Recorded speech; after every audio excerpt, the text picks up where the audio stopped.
To put it more clearly, severing ties with someone who isn't beneficial to you is the topic I want to discuss today.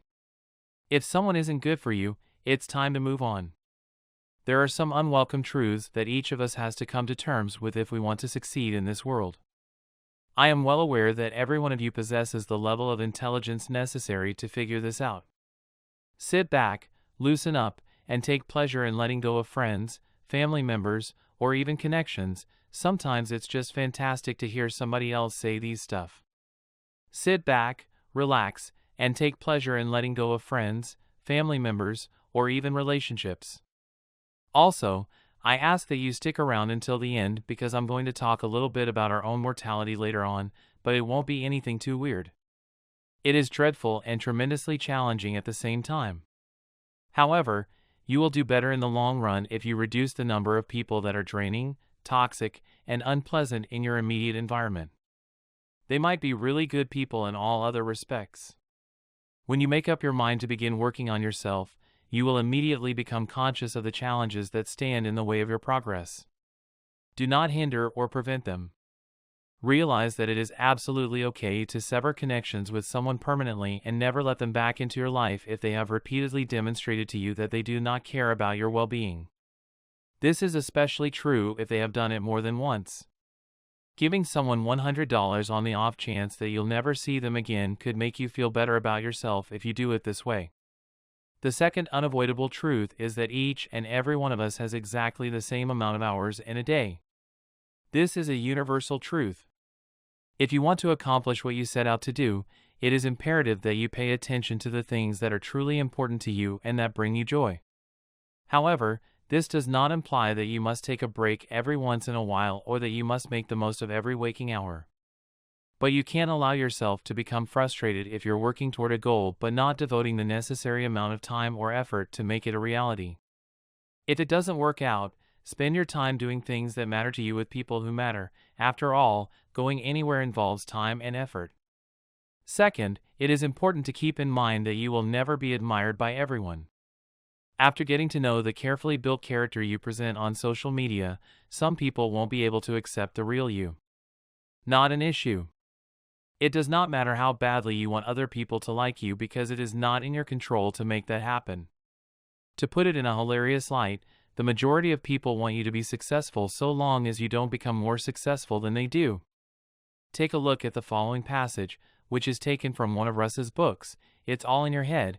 If someone else were shining brighter, they wouldn't be able to see your light, which is why there's no use in trying to dim your own light when someone else's light would prevent them from seeing yours. One additional thing, individuals who are already at the top are unconcerned about others moving up the ranks. People who aren't thrilled for you when you achieve success aren't healthy for you to be around. Even if life isn't fair and it's really difficult, there are some people who manage to make it through. While the rest of us are struggling merely to keep up with you, it makes our blood boil. You should never lose sight of the reality that you, too, are in a better position than many other people, even though there are some people who are in a better position than you are. This is the second cold, hard fact.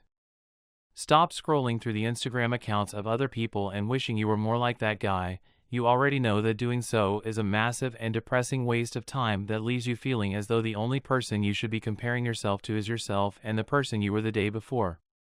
Instead, stop doing both of those things and just focus on improving yourself and being the best version of yourself that you can be. That's fine.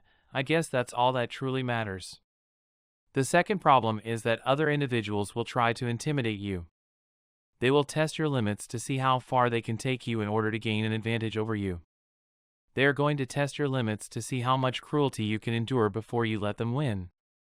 Because we all teach other people how to treat us, regardless of whether or not we are conscious of this fact. If you act like a doormat, other people will treat you in the same manner.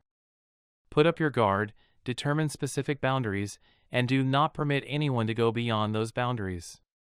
Acquire the habit of having faith in your own judgment.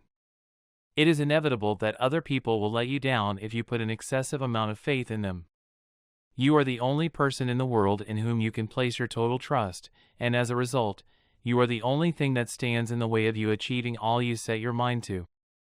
The second unavoidable reality is that you have no legal claim to something comparable, regardless of how much you might wish otherwise.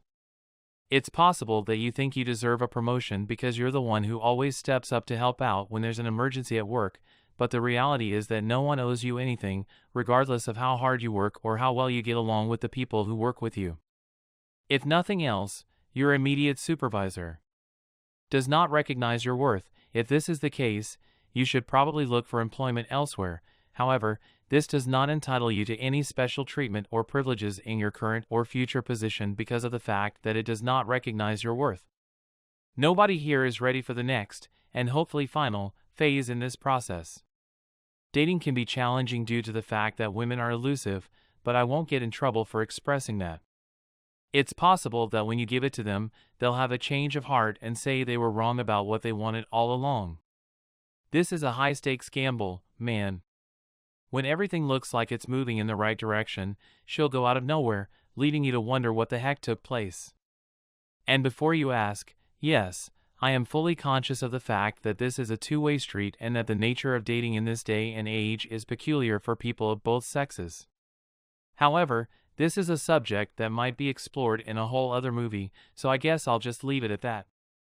The second unavoidable truth is that living in constant terror makes it impossible to prosper. There is absolutely no need to feel fear. It is nothing more than a feeling. It helps us recognize potential threats so that we can steer clear of them, but what if it's not about us at all? I mean, if you really stop to think about it, most of the time fear isn't even real because the thing that you fear hasn't even happened yet and might not even happen, so try to focus on recognizing fear for what it is and don't allow it to stop you from doing the things that you want to accomplish in life. I mean, if you really stop to think about it, most of the time fear isn't even real because the thing that you fear hasn't even happened yet. We do not know when any of us will leave this world, but it is inevitable that it will happen. Despite this, though, we do not tremble in dread nor do we spend our days fixated on death to the detriment of all else in our lives. The fact of the matter is that I am well aware that my time left on this planet is finite. That is in no way how we conduct business here. There is an ascent leading up to our feet. In order for us to achieve what we have set out to do, we have to continue to put one foot in front of the other. This is something I bring up time and time again, and if you're reading this at the ripe old age of 43, you should give it some thought. You have not even begun to skim the surface at this point. You probably still have a good portion of your life ahead of you, which means that even if the first half of your life did not go according to plan, you have the opportunity to start over and make the second half of your life something truly remarkable. Okay, the answer is going to be the next item. There is never a good or appropriate time to carry out any endeavor. It is now time to terminate the employee's employment. Because the other person will invariably feel crushed, there is never a good time to bring it up. Maybe getting into better shape has become one of your primary priorities this year. You are still waiting for a friend of yours to join the gym with you, even if he hasn't done so at this point. You have no time to waste and must go join up right away. Any further delay is only an excuse. It's possible that you've been nursing a strong urge to finally ask the person who has captured your heart out for a date. There is no such thing as a perfect moment.